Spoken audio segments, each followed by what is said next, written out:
Merci de nous suivre et de vous abonner sur la chaîne des leaders Go 221.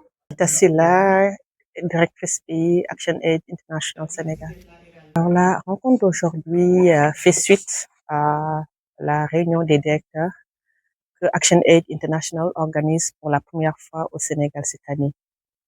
Nous avons l'honneur d'accueillir cette rencontre de haute portée pour nous en tant que fédération, mais également pour le rôle que le Sénégal joue en Afrique de l'Ouest comme un carrefour.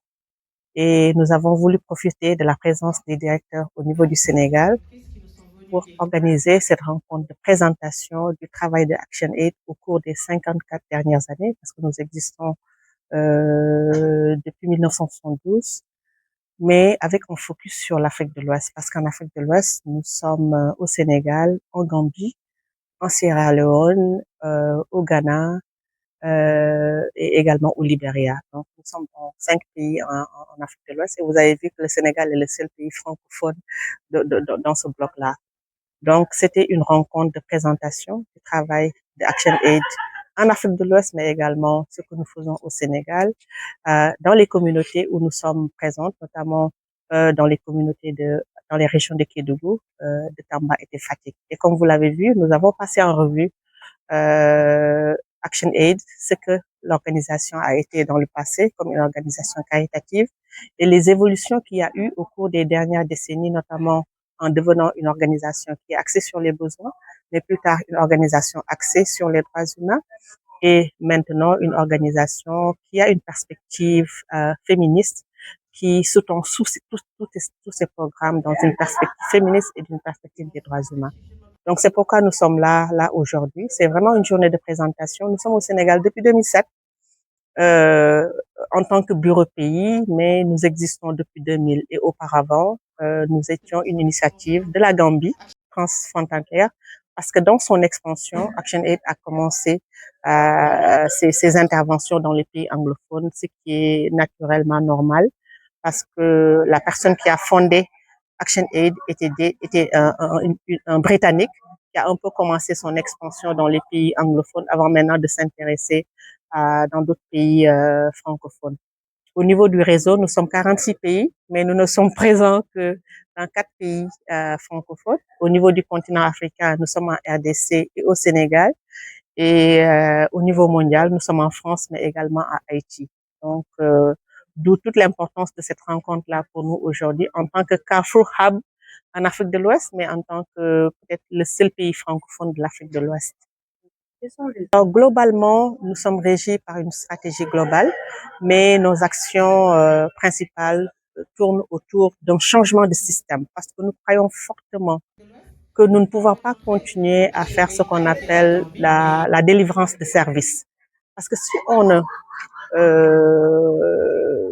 déstructure pas le système qui est en place, on a beau travailler sur la délivrance de services, mais ça ne va pas changer les conditions des populations. Donc, toute notre action tourne autour du changement de système pour la justice climatique, au changement de système pour la justice sociale, un changement de système pour la justice de genre et un changement de système pour la justice économique. Et quand on parle de système, on ne parle pas seulement de la gouvernance au niveau du pays, mais toute l'architecture internationale qui fait que nos pays sont toujours dépendants de l'aide extérieure au développement. Il s'agit des institutions financières internationales comme le FMI et la Banque mondiale et toutes les inégalités structurelles qu'il y a au niveau mondial et qui font que notre pays arrive difficilement à décoller.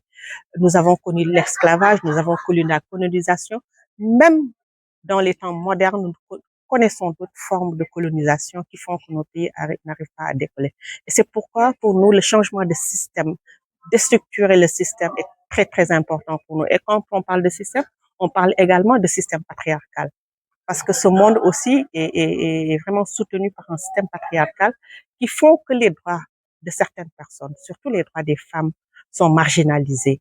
Et ce qui fait que dans toutes les crises que nous traversons, les femmes sentent ces crises-là différemment des hommes.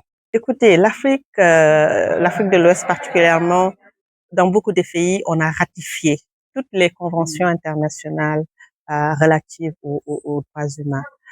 Mais il suffit seulement de regarder le Sénégal comprendre que toutes ces conventions, tous ces instruments internationaux que nous avons ratifiés, ou nous les avons juste ratifiés sur le papier. Quand je regarde, par exemple, sur la question des droits, surtout des droits des femmes au Sénégal, le Sénégal a ratifié le protocole de Maputo, le protocole additionnel relatif aux droits des femmes. Mais si nous regardons bien, dans le cadre de la mise en œuvre, il y a beaucoup de choses qui manquent. Le Code de la famille du Sénégal, par exemple, qui date de 1972 et qui a beaucoup de provisions qui sont problématiques pour le respect des droits des femmes. L'accès à l'avortement, par exemple, en cas de viol et d'inceste, on est en train de se battre. En tout cas, les organisations de lutte pour les droits des femmes et les organisations féministes sont en train de se battre pendant des années pour le changement du Code de la famille qui date de 1972, mais il y a toujours des résistances pour ce changement-là. Le protocole de Maputo, l'âge du mariage est de 18 ans. Le Sénégal l'a ratifié. Au Sénégal, l'âge du mariage est toujours de 16 ans. Et on sait que une jeune fille qui est mariée à 16 ans, il y a beaucoup de conséquences du point de vue de sa santé sexuelle et de sa santé tout court. Donc, il y a beaucoup de choses qu'on a ratifiées.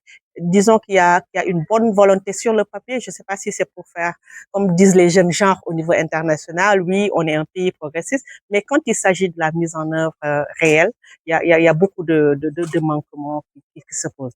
Donc, généralement, je crois qu'on est en train d'assister à un recul des droits humains au niveau de l'Afrique de l'Ouest. Nous assistons à l'émergence des forces anti-droits. Le collègue de ce matin qui a parlé d'entrepreneurs moraux parce qu'ils croient qu'ils sont investis, en tout cas, d'une mission divine de réguler comment les gens veulent vivre leur vie.